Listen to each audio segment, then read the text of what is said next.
Many thanks. As we wait for official confirmation of whatever the Attorney-General Geoffrey Cox has or hasn't brought back from Brussels, the Prime Minister's chances of getting her deal through still hang on the attitudes of Tory hardcore Brexiteers. One of them is David Davis, former Brexit Secretary, who joins us now. David Davis, first of all, what would she need to bring back to win you over? I'm not sure I'll agree with the characteristic of hardcore Brexiteers, but by the by. What she needs to bring back? She needs to bring back a clear ability on the part of the United Kingdom to be able to leave this treaty when it chooses to. There's no other treaty in the world I'm aware of where a sovereign nation undertakes to join up and can only leave when the other side says so. So that's the key point, the ability to get out when we need to end the backstop when we need to. Without getting too detailed, is Geoffrey Cox's notion of an arbitration panel, an arbitration committee, acceptable? Well, it might be. It depends on the criteria, it depends on the arbitration. I mean, the ideal is just a unilateral right to withdraw, which is what is normal in these things. I mean, if you don't have that, there are three problems. One, it hits our constitution, breaks Northern Ireland away from us. Two, it undermines our ability to do trade deals with the rest of the world.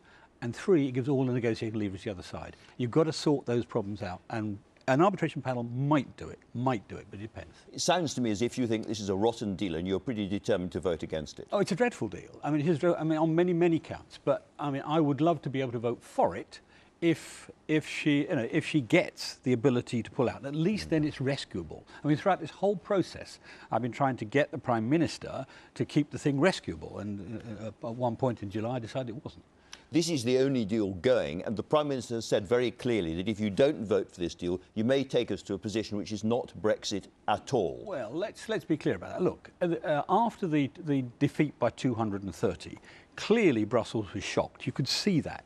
And the tenor of the language changed. Mr Varadkar's language changed. Mr Juncker's language changed. They didn't give us anything new. Wait a minute. And it all changed. And then all of a sudden, three cabinet ministers said, you've got to take no deal off the table. You've got to have extension. And then it went back to being hard again. I mean, the issue here is the negotiating strategy has gone wrong, and it's gone wrong largely because the government has abandoned the one thing you can do, which is to walk away and hold, if you don't like the deal. We've given that away. This is all to do with the backstop. Who negotiated the backstop? Well, with respect, the Prime Minister. I mean, No. With respect, that's not true. I mean, if you read, there's an interesting article in the Daily Telegraph today. You've just been doing your news review, which points out that every single piece of advice I was overruled on has turned out to be a pivot in the problem they face now. But you came on that chair and you told me that the backstop was not legally binding. Yes, well, you were wrong about that. Well, no, I wasn't actually. I mean, with respect, there was a great deal of hysteria about it, but it was not legally binding. Remember the line: nothing is agreed till everything's agreed. And in fact, the day after, in fact, the next day, the Brussels Commission said, no, Mr Davis is right. But of course, it's an undertaking. What you said, it's conditional on getting a trade outcome. This was a statement of intent more than anything else. It was more a statement of intent than it was a legally enforceable thing. It's turned out to be very legally enforceable. But you also said at the time that by now we would have got a trade deal. It would basically be done. We're miles away from that. No, with respect, I mean, again, the number one, what I said to the Brexit committee, round about the time I was on your programme, I said to them, look, when's the last possible time this could happen? The 29th of March. It caused an uproar. There was an urgent question in the House and so on. So it's not what we want, but that's what the European Union typically does. Right. In all its negotiations, it goes down to the wire. And what have we done?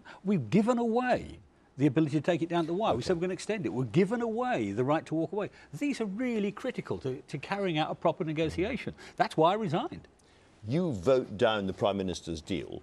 And then the next thing that happens, the day later, there's a vote on no deal. And it looks very likely the House of Commons votes against no deal. Yeah. In your view, does that mean the government has to again take no deal off the table? Well, it has to not press no deal, but it's never been its first priority. I mean, the effect of the government losing this week, the effect of, frankly, the European Union's intransigence on this, is to make two things more probable.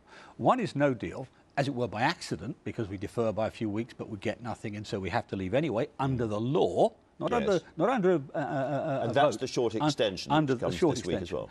Or we get no Brexit. And that's what the House will have to. That's what the House will have to choose between. It'll have to choose between something which might have a risk of some short-term but manageable economic turbulence, or something which for certain will be a democratic disaster, namely not delivering on the referendum. And that's the balance we're between. If the Commons does not deliver on the referendum, what happens next? You call it a democratic disaster. What do you mean by that? Well, I mean, Britain will get its Trump moment. I mean, what happens is that the British people who voted for this and a large number of Remainers who didn't vote for it but still think it should be carried through because they believe in democracy will see a government walking away, a parliament walking away from a question that they themselves put to the people. Now that will absolutely undermine belief in democracy in this country and certainly belief in the establishment political parties. Could this Tory party survive that happening? You talk of a Trump moment. Well, I mean, it would be massively damaged. There's no doubt in my mind that it would be massively damaged by walking away from this. But so, frankly, with the Labour Party to some extent. I mean, you know, you may find, I mean, for example, one of the things that might happen is that people might argue for, and the government might argue for an extension. It might even get that through the House of Commons, and the European Union agrees it. What has to happen then? Has to have a European election in this country. Who do you think would win that European election? I don't think it'd be either of the major parties. It might be the new Brexit party or something like that, because the British people would say, we want to teach you a lesson. The Tory party is looking at splintering and breaking up completely in this situation. It's been suggested in today's papers that if Theresa May said to people like you, I'm going to stand down very quickly after this vote and allow, as it were, a real Brexiteer, or however we characterise this, to take over as leader of the Conservative Party, that might be a way to get her vote through. What's your response to that? No, it won't work. I mean, as one of your commentators said earlier, I mean, that won't get the vote through. I mean, the simple truth, as somebody, I think it was Damien Green said, you know, you can change the leader, you can't change the numbers. We've got to focus on the issue here, which is delivering on the Brexit demand of the British people. And that means leaving, and that, I mean, you should ask the Foreign Secretary later, that means leaving the customs union, leaving the single market. There's no two ways about that. It was said on your programme by every single proponent of both sides in the Brexit referendum that that's what it meant. And we have to deliver on that. Anything else won't work. And so now we're in the situation where the Commons is likely to face a choice by the end of this coming week of no deal, as you said, or effectively not the kind of Brexit that was promised. In those circumstances... It's more than that. I mean, look, you had on this programme last week the past master of political tactics. You had Tony Blair on here. He didn't make much concealment, as it were, of his wish to see this whole thing reversed, right? What was his first step towards that? Was a deferral. And then a second referendum, and then he hopes a reversal. Well, that's what this is about. And the British people understand very clearly what's going on. They understand better than the commentators. So you are hoping, really, for no deal at this point? No, I'm not. You see, I think the reason I've always said no deal's got to stay on the table is because it's what brings the European Union back. Now, the choice for you might be this deal or no Brexit at all. No. I think that's what we're going to be aiming to avoid in the tactics, the complicated tactics. If that is the choice, what's the answer? Well, frankly, this deal is worse than current membership in one sense because we can't get out of it. But I don't think that's anything like the best outcome.